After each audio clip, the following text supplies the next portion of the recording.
Ternyata jawabannya bahwa alam semesta ini terus berkembang. Karena dari penelitian dari teropong itu membuktikan bahwa semua bintang yang kita lihat dari bumi warnanya merah. Apa artinya merah? Ternyata merah itu menurut fisika adalah menjauh. Rasanya tidak. Tidak. Nah, dengan teori Big Bang, hayalan tentang film, hayalan tentang karya lain juga berubah kan, seiring dengan penambahan wawasan manusia. Jadi menurut saya agak bahaya ketika kita mengandalkan pikiran karena pada akhirnya kita penuh dengan keterbatasan di situ. Jadi maksudnya adalah akal logika itu hanya bisa dilakukan pada ruang terbatas, tapi ketika dia diminta untuk menentukan tujuan hidup, di mana hidup itu banyak faktor yang berkaitan, kita tidak bisa itu. Nah, disitulah letak bahayanya ketika kita memposisikan akal pikiran tidak pada tempat. Jadi masuk ke jawaban tadi yang Tekar katakan, yuk mari sama-sama kita juga bertanya kepada diri sebetulnya ini arahnya mau kemana. Sebenarnya apa ide dasar dari kurban? Walaupun mungkin kalau saya secara garis besar ya, menyembelih anak. Walaupun saya juga kalau di posisi itu belum tentu bisa ya, belum tentu sanggup.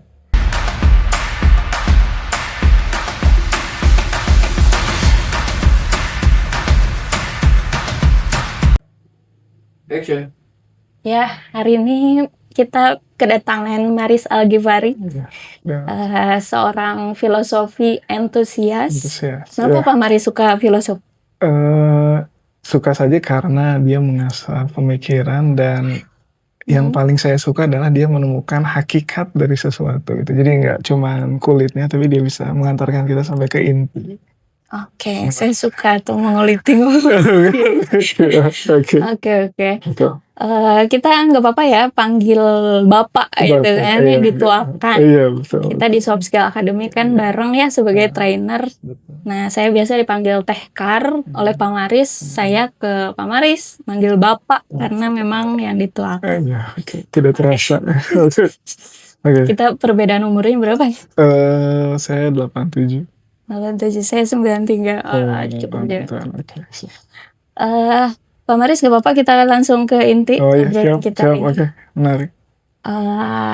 Saya mau konsultasi ya, mungkin formatnya. Jadi saya tuh iseng coba menginisiasi sebuah podcast namanya Pod Science Trend di Soft Skill Academy. Sebetulnya ada niat terselubung. Niat terselubungnya adalah saya pengen konsul sama orang-orang yang ahli di bidangnya. Gitu.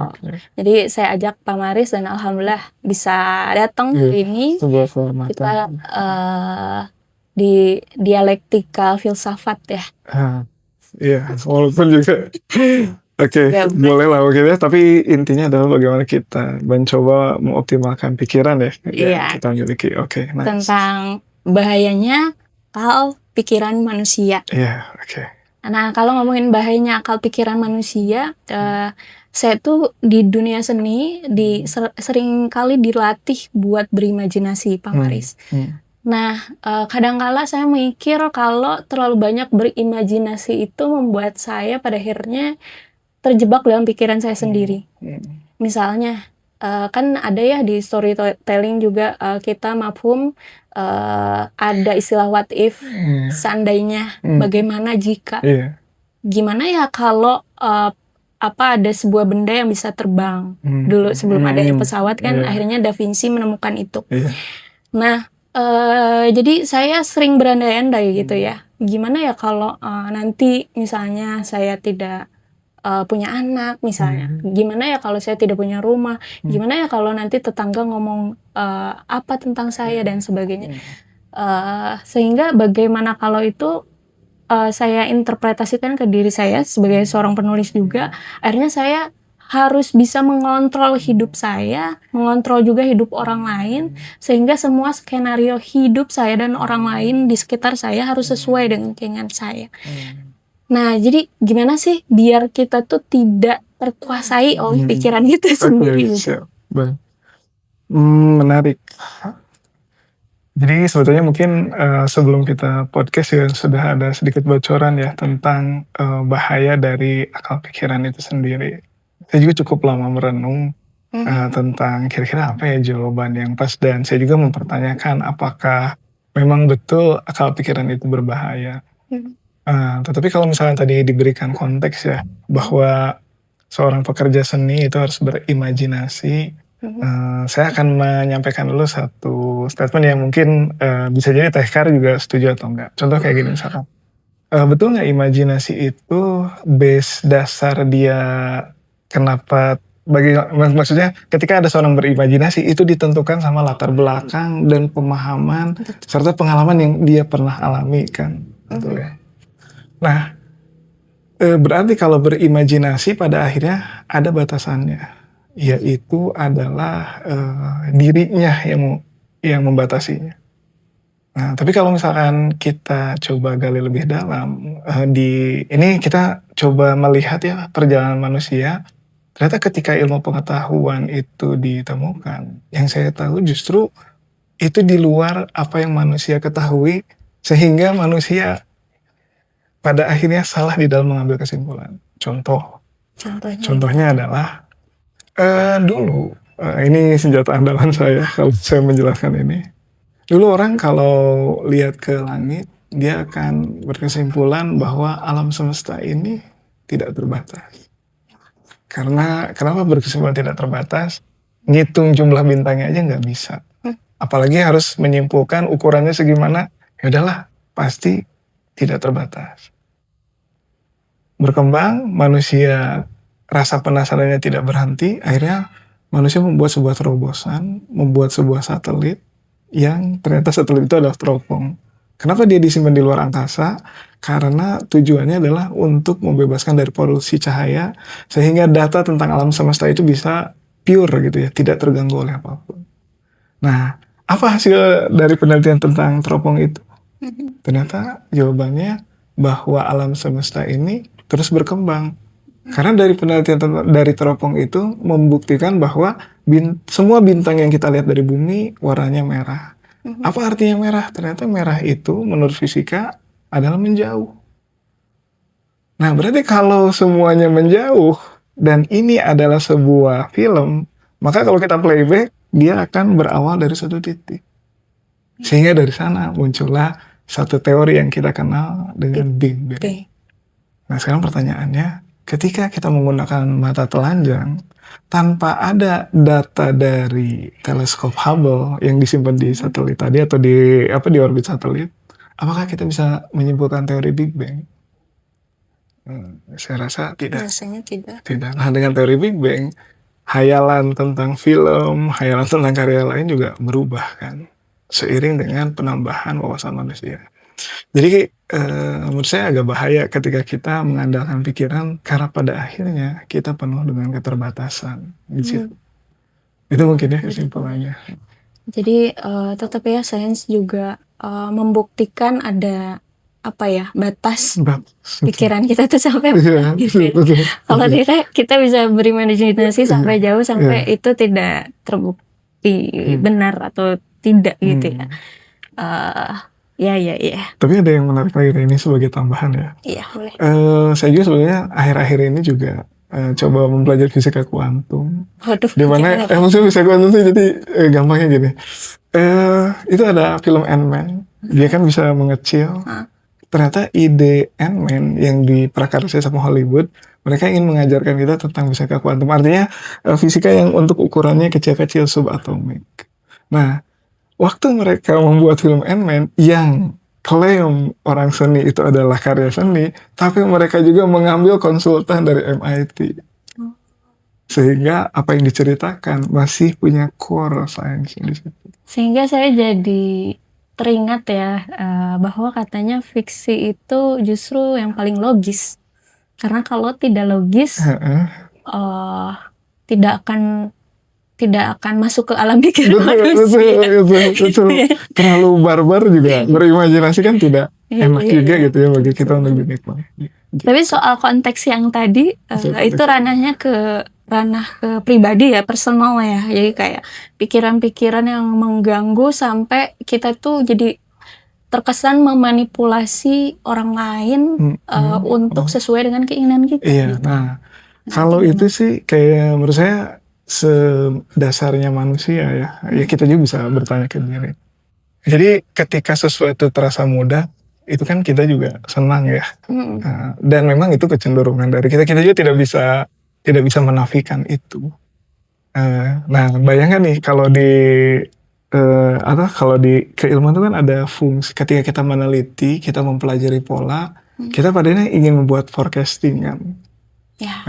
Dengan forecasting itu harapannya ke depan kita bisa merasa lebih mudah. Betul. Betul. Dan itu maksudnya natural kita saya tidak menafikan itu gitu ya. Nah, tetapi hal yang kita lupa adalah bahwa tidak semua hal itu bisa kita kontrol, dan yang kita kontrol juga sebetulnya tidak ingin dikontrol sama seperti kita gitu. Nah, jadi ya itu mungkin keadaannya gitu. Tapi natural Iya, natural. Saya memang ada sense of control. Nah, jadi saya melihat bahwa dunia itu tidak datar, tidak bisa diprediksi. Tapi juga ada bagian yang diprediksi, sehingga menarik nih komposisinya gitu. Menarik Mas. Itu ya bahayanya akal pikiran manusia kalau tidak dikerangkai gitu ya oleh apa ya sebutannya. Kalau kita kan di Subskill Academy berusaha untuk memfondasikan itu ke dalam spiritual. Betul. Sehingga kita udah bisa dibilang membatasi diri atau justru itu mengeksplorasi diri untuk itu ya, fondasi spiritual itu jadi batasan atau justru membuat kita jadi lebih banyak bertanya sih. Nah jadi kayak gini, untuk yang poin di spiritual pada akhirnya gini, ketika kita belajar sains di mana, atau katakanlah bukan sains atau memikirkan sesuatu atau meneliti tentang sesuatu, itu kan pada akhirnya kita juga tidak akan sangat rumit kalau kita tidak bisa membatasi apa yang sedang kita teliti. Contohnya misalkan di satu ilmu sosial juga kayaknya ada satu metode, saya juga tidak tahu seperti apa, tapi saya yakin di sana itu ada. Kita tuh hanya memfokuskan ke satu faktor dan mengabaikan faktor yang lain demi mengetahui apa hubungan antara satu faktor dengan dua faktor. Kan ada asumsi itu.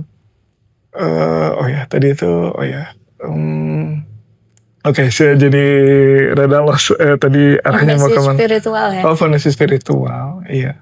Nah, sama juga dengan sains. Betul, sama juga dengan sains. Sama sebetulnya.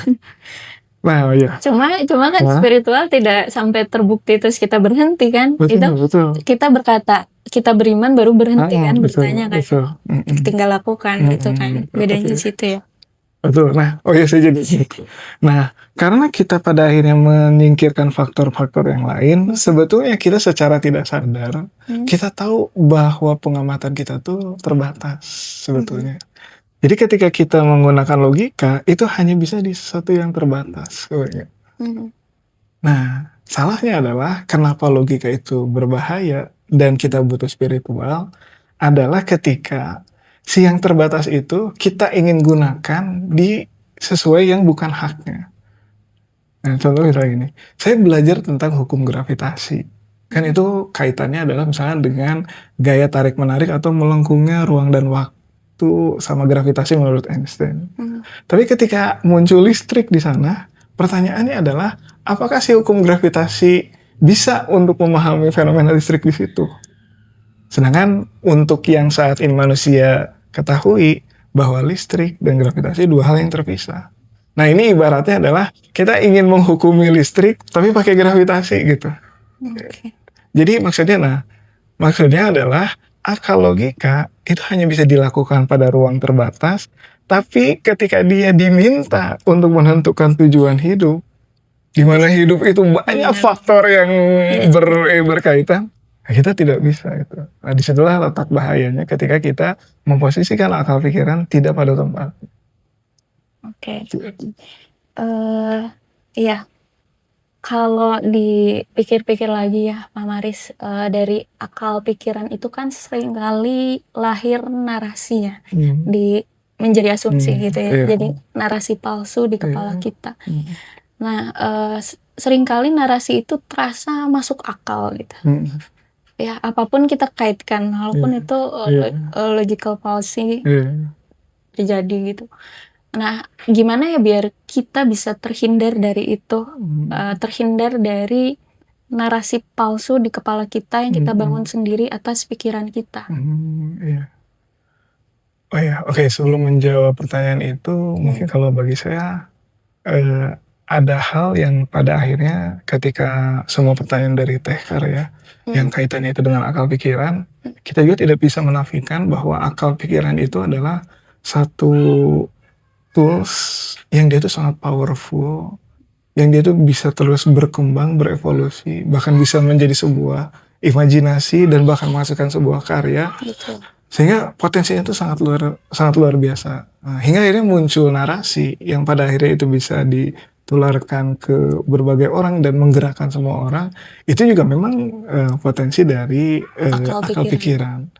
Nah, tetapi kan ketika ini adalah tools yang sangat hebat, kemudian itu dibebankan kepada kita, misalkan ya, yang membuat komputer atau ingin membuat robot, bahkan ingin menyamai manusia aja sulit, maka kayaknya kita perlu tidak bisa gitu mengandalkan itu kepada diri sendiri.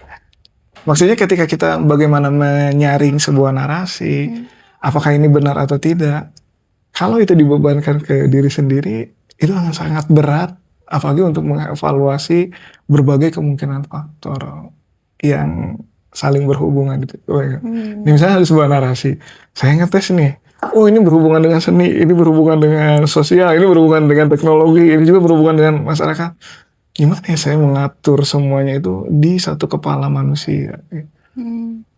Sehingga pada akhirnya, kalau bagi saya, ketika kita menggunakan akal pikiran sekuat mungkin, kita akan tahu bahwa pada akhirnya kita punya batas dan tidak tahu apa-apa. Oke. Ya. Nah, Pak Maris, akal pikiran itu tadi saya menarik yang poin sebelumnya, yaitu betapa hebatnya tools ini yang dimiliki manusia, bahwa dari akal pikiran itu kita bisa berinovasi, bahkan bisa bikin karya yang mengubah dunia ya. Gitu ya. Ya saya gak lebay juga karena memang dunia berubah dari akal pikiran manusia kan dari tahun ke tahun. Sehingga apa ya kira-kira yang bisa menjadi pendorong untuk kita bisa menggunakan akal pikiran itu sesuai porsinya, sesuai batasnya tadi, tapi juga bisa mengeskalasi peradaban. Ya mungkin ini agak berat ya keperadaban. Gimana ya? Gitu. Nah, kalau kita bicara tadi ya tentang peradaban, dan pada akhirnya ketika kita belajar, kita tahu batasan kita, boleh nggak ya kita bisa memasukkan bahwa ada satu kepercayaan yang dia itu, kalau mungkin saya coba pinjam istilahnya Rocky Gerung yang disebut dengan fiksi. Fiksi waktu itu diterjemahkan bahwa dia bukan cerita bohong, tapi fiksi yang itu adalah sebuah kisah yang pada akhirnya dia itu bisa menginspirasi untuk mendrive imajinasi. Seperti contoh misalkan Isra Mi'raj ya, kalau dalam Isra Mi'raj dalam hal ini itu adalah sebuah kisah spiritual yang diajarkan di Islam. Tapi kalau saya bertanya dan sampai di posisi ini yang ngerti fisika, kayaknya posisi Isra Mi'raj itu bukan sekedar hanya untuk menunjukkan wah ini Rasulullah melakukan perjalanan, tapi di sana juga ada sebuah challenge di mana manusia bisa nggak mengembangkan sampai di titik mana dia tuh berinovasi di dalam ilmu pengetahuan. Contoh gini, mungkin saya lebih detailnya lagi. Pergi dari Masjidil Haram ke Masjidil Aqsa dalam waktu 1 malam dulu itu aneh. Tapi akhirnya manusia menemukan pesawat sehingga mengatakan 1 jam pergi dari Mekah ke Palestina, ya itu bukan hal yang aneh lagi. Nah sekarang poin besarnya adalah bagaimana challenge dari bumi misalnya menuju ke langit, kemudian balik lagi. Nah pertanyaan itu kalau nanya ke orang astronomi, mereka mengiyakan misalnya munculnya dari teori relativitas, naik ke kalau ini ada cerita juga. Jadi kalau nggak mungkin bisa buat pesawat yang mendekati kecepatan cahaya, karena itu pasti bakal hancur karena bebannya terlalu besar.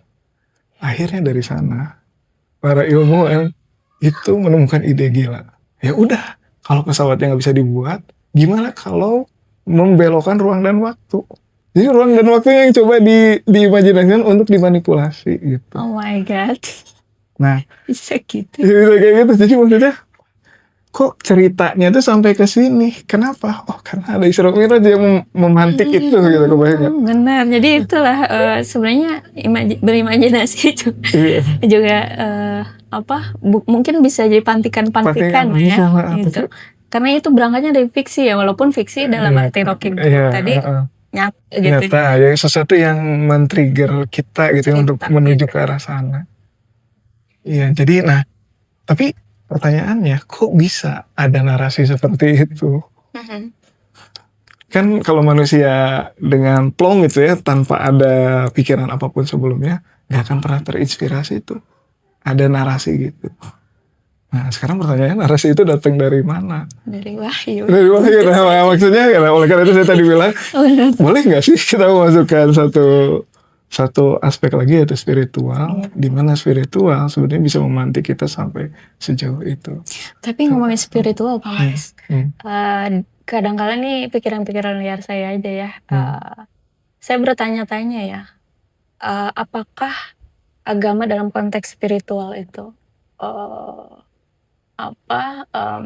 justru membebani kita, dalam arti kadang kan kita kalau mengikuti standar-standar aturan-aturan itu tuh justru malah membuat kita terisolasi ya gitu. Sedangkan saya yakin Tuhan itu nggak seperti itu niatnya gitu ya. Pasti menciptakan kita ya untuk kita merdeka, untuk bebas, untuk kita bahagia. So kadang-kala saya menemukan ini pikiran liar saya aja, tapi bisa jadi salah juga ya. Jadi dalil-dalil agama itu terasa mengekang gitu. Nah itu menurut pandangan Pak Maris, sebetulnya agama itu membuat kita berdamai dengan penderitaan, jadi dipaksa untuk gak apa-apa kita menderita, ikhlas aja. Atau justru sebaliknya, justru agama itu membuat kita berbahagia atau lepas dari penderitaan. Gitu. Iya. Terus saya jawabannya kedua ya. Agama membawa kita lepas dari penderitaan. Nah saya akan coba berikan argumennya. Mungkin lewat sedikit cerita unik sih. Walaupun mungkin cerita ini bisa jadi saya karang-karang atau saya cocok logikan, tapi ya masalah ini cocok logi atau tidak bisa dinilai sendiri. Jadi ceritanya ada kayak gini. Dulu saya pernah dapat cerita dari dosen saya, lulusan dari Amerika, di MIT katanya. Oh ya, di tahun 90-an di MIT itu katanya sudah mulai terlihat gelagat yang terjadi di saat ini. Maksudnya adalah kalau di tahun 90-an nanya mahasiswa yang duduk di depan itu siapa? Ternyata bukan orang Amerika yang duduk di depan itu, tapi ternyata yang paling depan itu adalah orang Cina. Orang Cina. Ya. Sepenasaran itu. Oke. Orang Cina kayak gitu ya. Oke. Nah, yang kedua itu adalah orang India. Lalu orang Amerikanya pada kemana?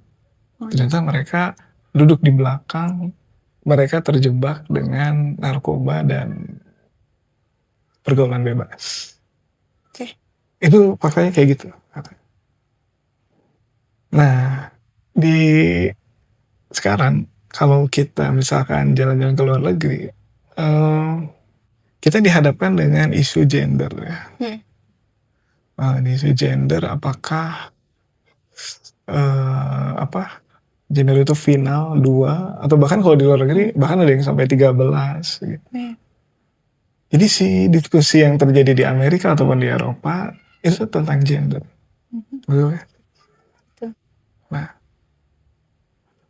lihat fakta sekarang, kita tidak bisa memungkiri bahwa Tesla itu sebagai pionir awal yang menggebrak hingga akhirnya sekarang kiblat otomotif jadi ke mobil listrik. Iya. Oke, sehingga orang menjadi. Tapi Mas Tesla saat ini sudah mulai digoncang dengan satu produk yang berasal dari Cina dengan BYD-nya, betul? Nah, saya ingin menghubungkan puzzle itu. Korelasinya. Di tahun 90-an, Cina mungkin bisa dikatakan tidak ada apa-apanya. Tapi dengan mereka duduk di depan dan menunjukkan keseriusan belajar dari Amerika, sebetulnya mereka sedang bersiap-siap untuk mengejar ketertinggalan mereka.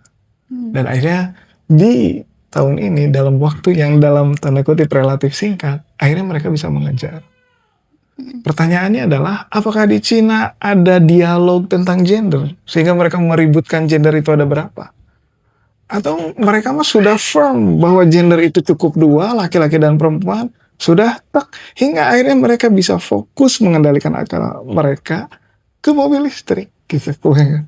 Sedangkan kalau bahasa Sunda nama Amerika dan Eropa ngagugulung nukarar itu sehingga mereka lupa untuk mengembangkan teknologinya.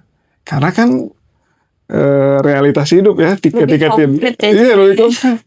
nah maksud saya ini narasi abstrak.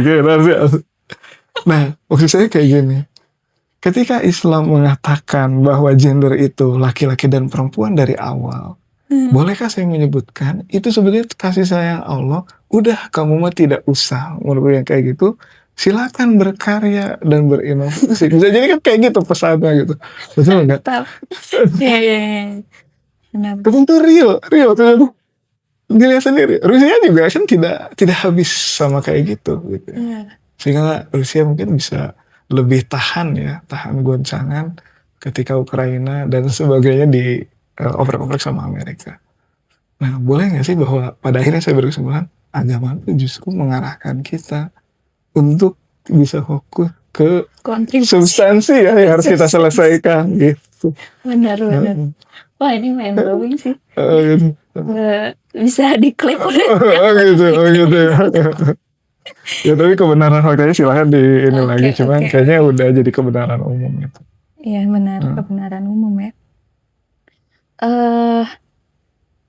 Ngomongin soal narasi tadi ya, tentang kebebasan, bahwa Amerika itu punya narasi-narasi yang berkutat di situ gitu ya, di narasi abstrak, sehingga tidak konkret di dalam membangun peradaban itu, walaupun mereka juga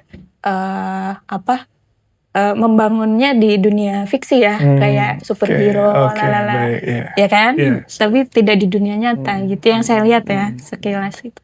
Nah, saya teringat sama Jean-Paul Sartre, mungkin Pak Maris kenal ya. Kayaknya saya gak sedalam itu juga. Jadi kata Jean-Paul Sartre ini, manusia itu dikutuk untuk bebas.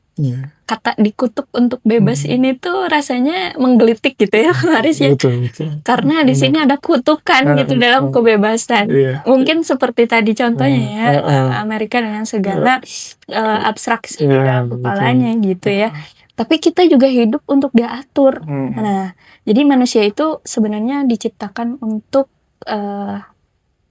bebas, atau sebenarnya memang disetting untuk selalu diatur.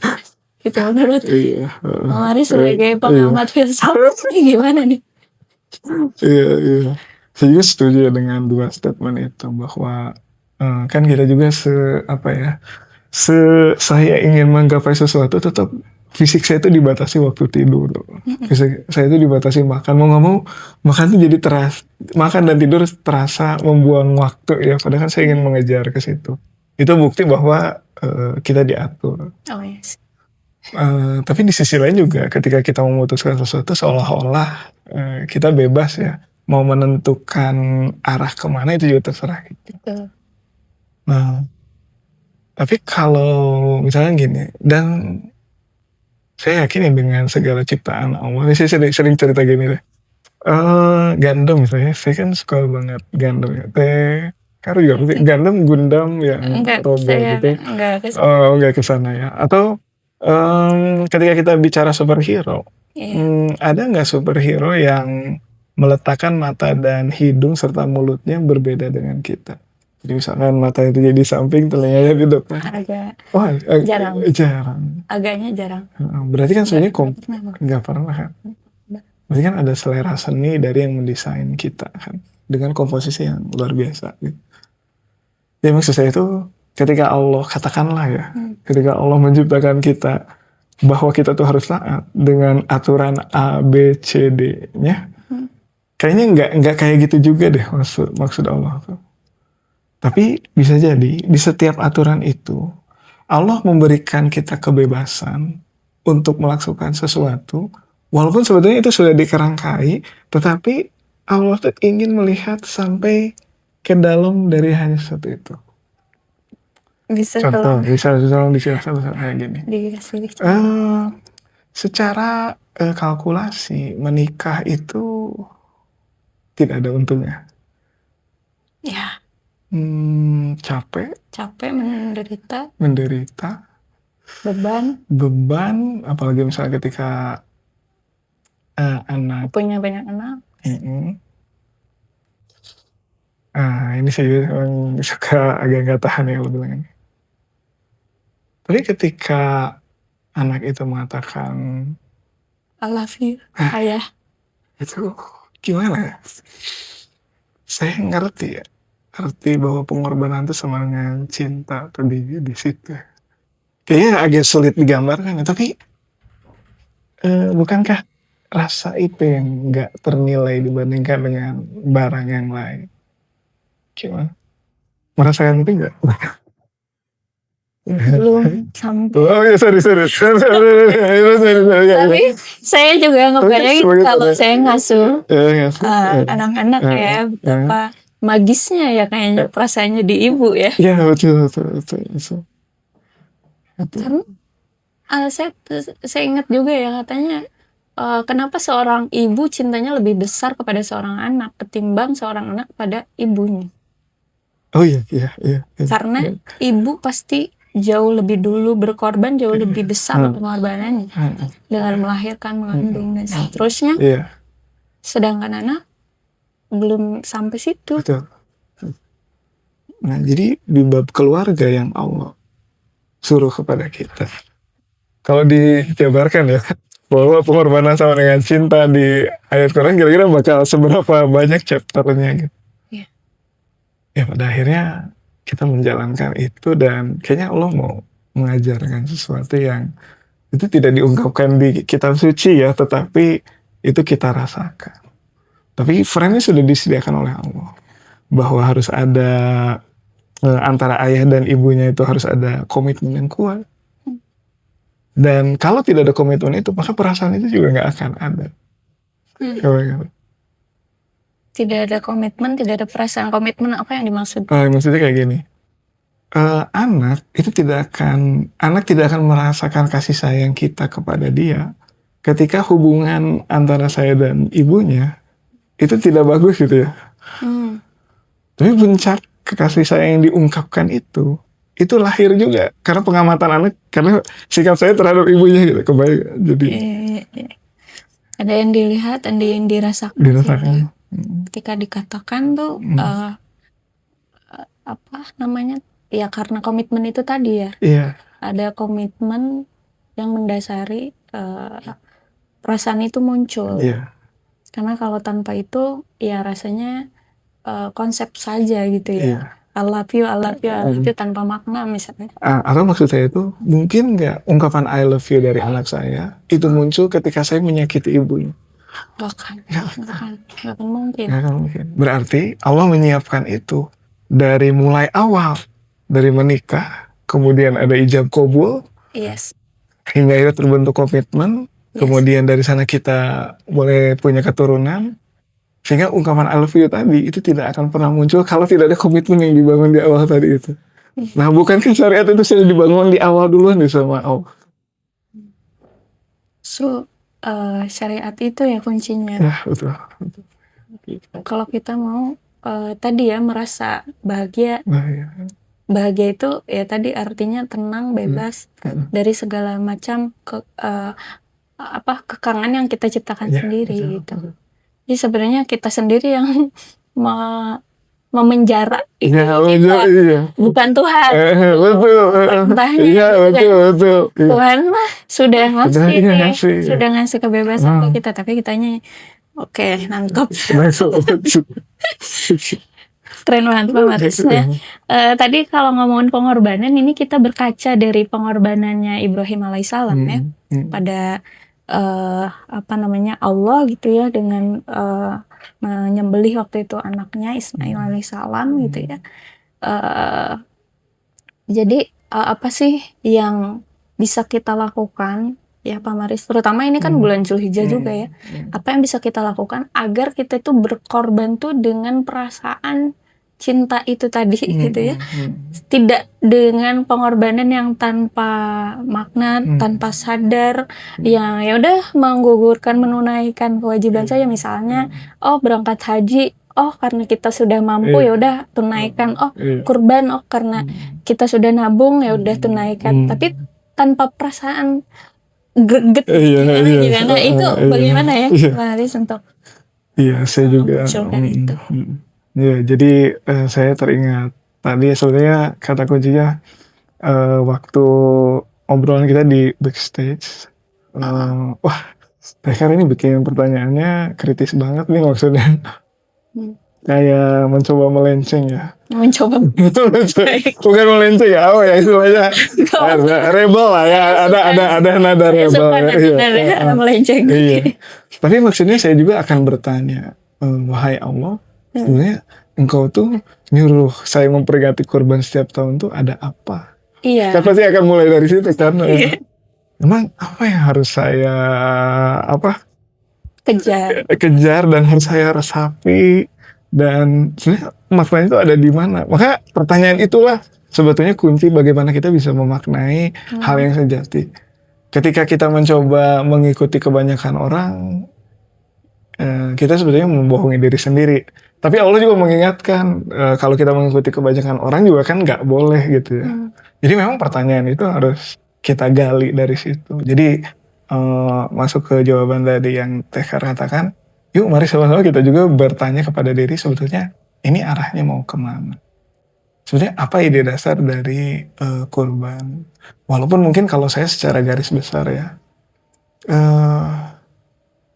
menyembelih anak, walaupun saya juga kalau di posisi itu belum tentu bisa ya, belum tentu sanggup.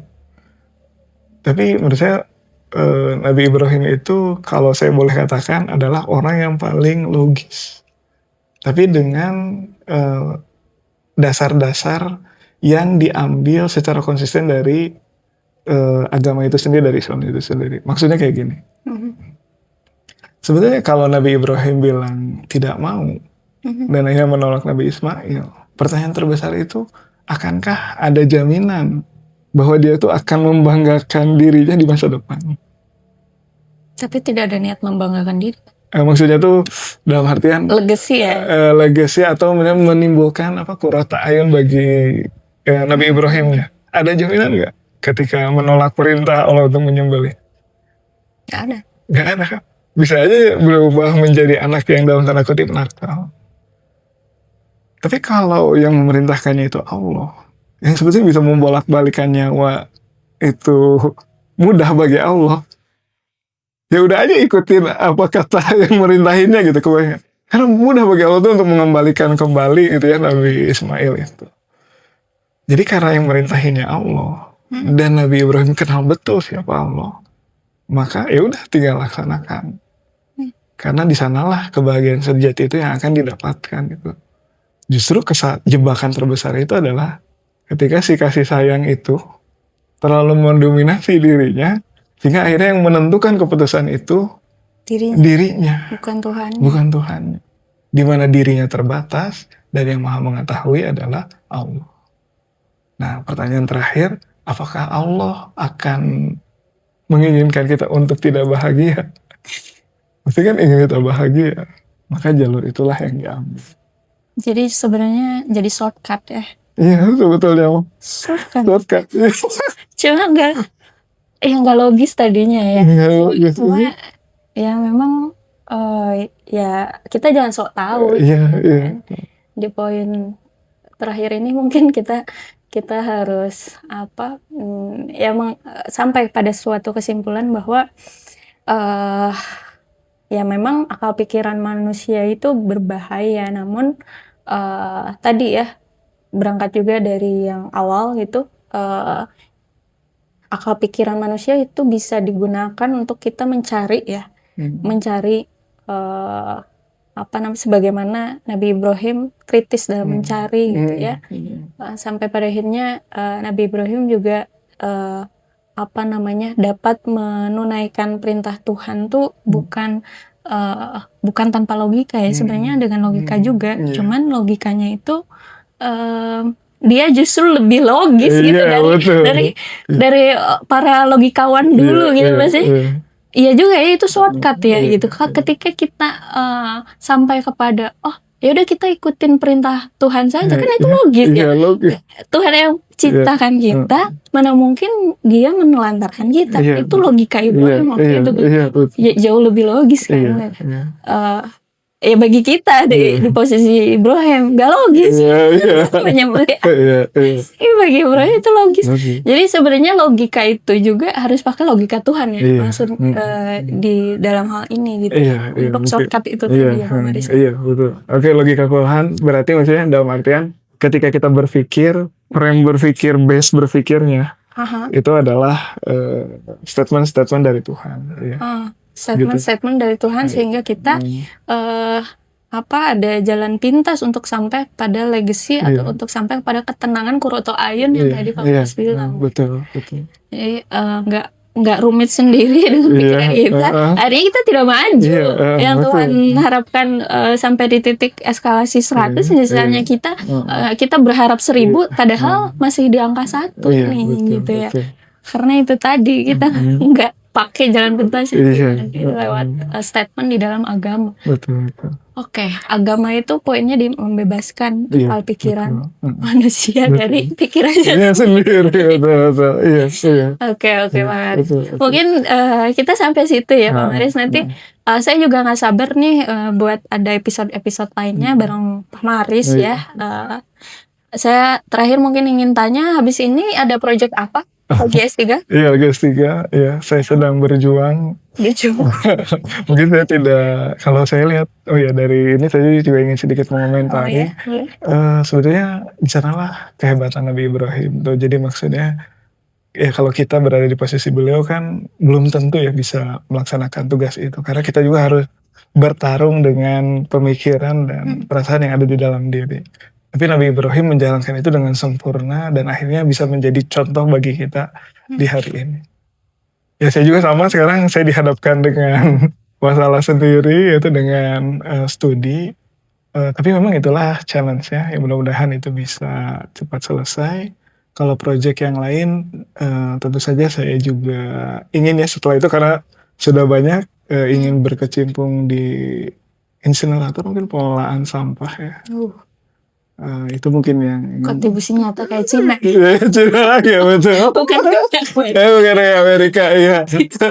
Sambil saya kayak Amerika nih kayaknya. Saya nulis fix. Tapi kan ngedrive masyarakat ya, bernarasi juga itu tetap perlu. Karena bagaimana cara ngasih tahu orang pasti ada caranya ya. seperti Nabi Ibrahim, beliau mungkin sudah paham dan sudah logis. Tapi bagaimana berdialog dengan Nabi Ismail dan Siti Hajar, beliau juga punya caranya gitu ya. Tidak langsung main Hajar menggunakan otoritasnya gitu ya. Tapi kan ada dialog gitu. Itu bahaya kalau pikiran manusia kalau sampai pakai otoritas untuk diri pribadi. Oke, Pak Mari sukses untuk S3-nya. Terima kasih. Menjadi dokter engineer. Engineer. Iya, itu. Ya, di dunia nyata. Oke, terima kasih. Thank you Pak Mari. Sampai ketemu di episode selanjutnya. Oke.